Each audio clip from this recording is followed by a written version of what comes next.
Sir पहले जो साधनाएं आप करते थे उनको करने से आपको क्या लाभ मिला? सर जी उन भक्ति करते करते मैं तो करीब 20-25 साल भक्ति किया सर जी। इतना बर्बाद हो गया सर जी कि मेरे पास एक टाइम के खाने के लिए लाले पड़ते थे कि मैं खाना खा लूं और बच्चों को खाना खिला लूं।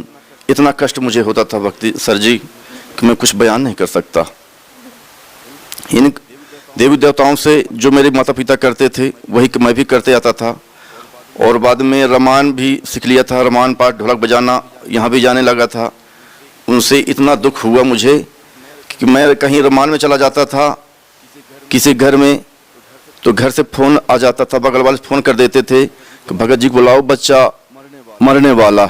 मैं रमान छोड़ करके वहाँ से उठ के भाग आता था और घर में रहता था, तो यहाँ घर में मातम मचा रहता था। यही लाभ उनसे मिला मुझे, इतने कष्ट दुख मुझे मिले। तो फिर सर आप संत रामपाल जी महाराज की शरण में कैसे आए?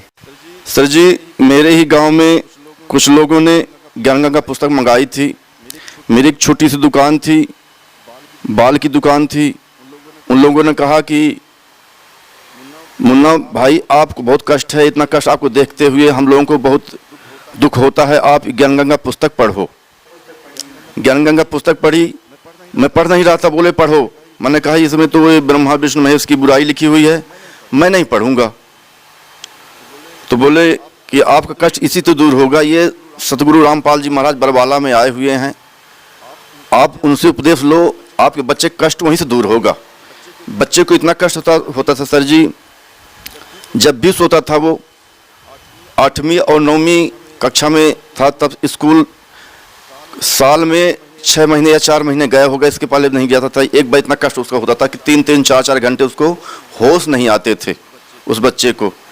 फिर उन्होंने कहा अब टीवी में आता है सत्संग सतगुरु रामपाल जी महाराज का, उसे देखो आप। मैं उसको थोड़ा देखता था तो मैं क्या सोचता था कि ये तो चिकने चकने हैं, इनकी दाढ़ी मूछ कुछ भी नहीं है, ये गुरु सतगुरु नहीं है। ये थोड़ा देखता था, बंद कर देता था। 2 महीने के बाद थोड़ा थोड़ा देखता, फिर बंद कर देता।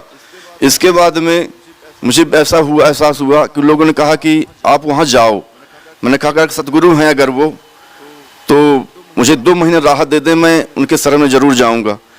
तो उस बच्चे के सर के नीचे मैं रामायण रख देता था, कोई लाभ नहीं होता। हनुमान चालीसा रख देता, कोई लाभ नहीं देता। फिर मैंने ज्ञान गंगा पुस्तक उस बच्चे के सर पे रख के और फिर उसको सुलाता था। 2 महीने उसको कुछ नहीं हुआ। मुझे दृढ़ विश्वास हो गया कि अब मैं वहाँ जाऊँगा, बरवाला जाऊँगा और वहाँ से नाम दीक्षा लूँगा। फिर ये फरवरी 2014 को मैं बरवाला सतगुरु रामपाल जी महाराज की शरण में आया। मैं और मेरा बच्चा भी आया, उसी दिन नाम दीक्षा लिए और तभी से मुझे आराम होने लगे सर जी। सर ऐसा सुनने में आता है कि संत रामपाल जी महाराज से नाम दीक्षा लेने के लिए पैसे लिए जाते हैं। सर आपने उनसे नाम दीक्षा लेने के लिए कितने पैसे दिए? सर जी मैं पैसे की क्या बात सर जी, मैं जब यहाँ आया हूँ, बरवाला में आया हूँ, तो जब नाम दीक्षा लिया इतनी सुविधा मुझे हुई, और मेरे साथ में और जो आए थे 1-2 और भगत आए थे, वो भी नाम दीक्षा लिए। न तो मुझसे कोई पैसा लिया गया, और इतनी सुविधा मैंने कभी कहीं देखी ही नहीं थी इतने लाइफ में, जो यहाँ बरवाला में मैंने देखी। तो सर संत रामपाल जी महाराज से नाम दीक्षा लेने के बाद क्या आपको राहत मिली?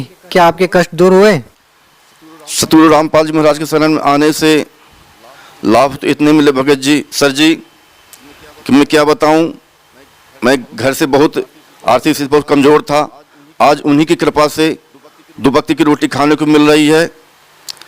लाभ तो उस बच्चे को इतना कष्ट था कि आज मैं यहाँ उनकी कृपा से खड़ा हूँ।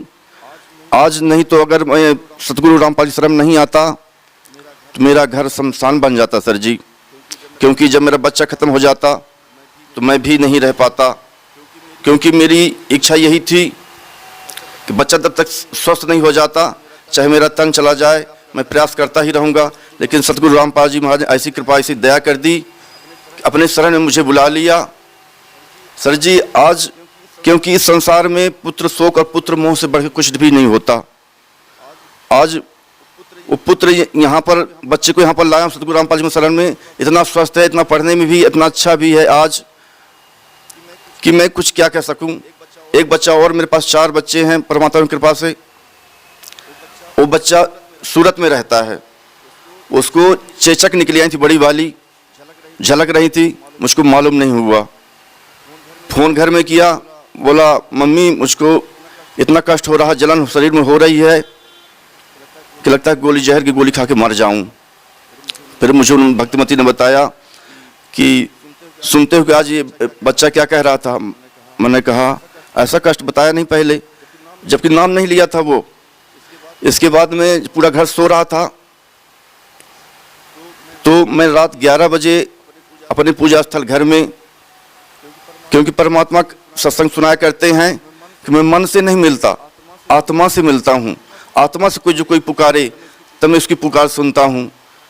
सर जी, उस आत्मा से मैं परमात्मा को ऐसे रोया, ऐसे रह दाता तुम्हारे सिवा कोई नहीं है बचाने वाला, तुम ही बचाने वाले हो दाता।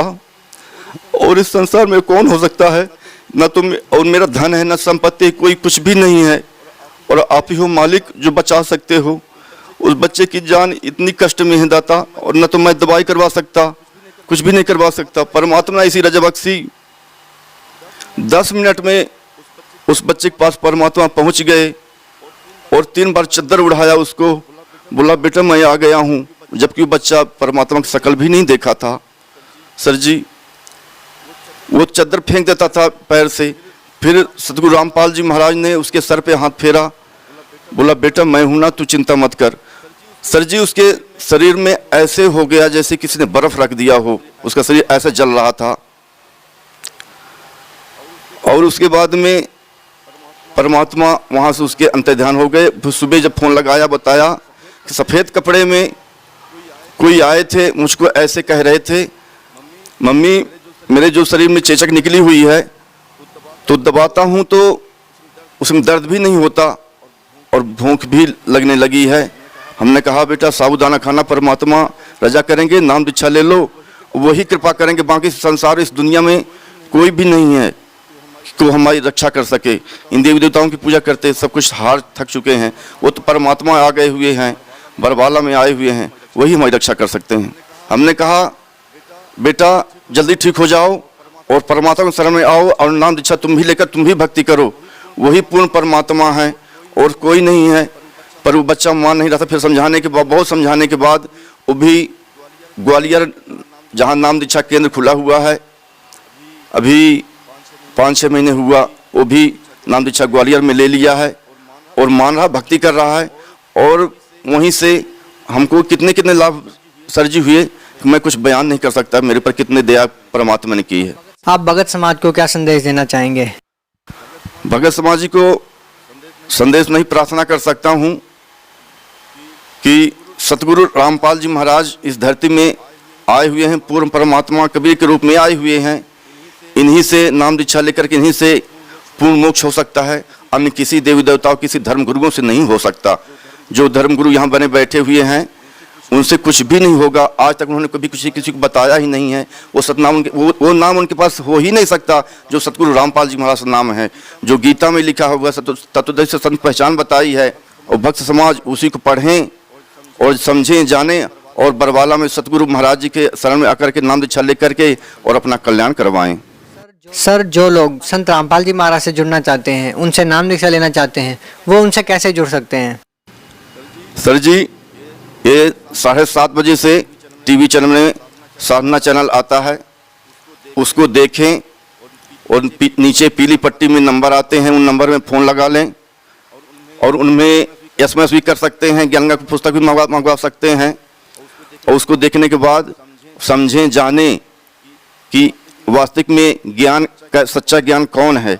और आकर के हर जिले में, हर प्रांत में नाम दीक्षा केंद्र खुले हुए हैं, वहाँ कोऑर्डिनेटर से संपर्क करके और भक्तों से संपर्क करके, जो पास में भक्त होते हैं उनसे, और फ़ोन लगा के, जो पीली पट्टी फ़ोन लगा करके और अपना वहाँ से नाम दीक्षा नाम उपदेश लेकर के अपना कल्याण करवा सकते हैं। सर बहुत बहुत धन्यवाद। सच साहेब।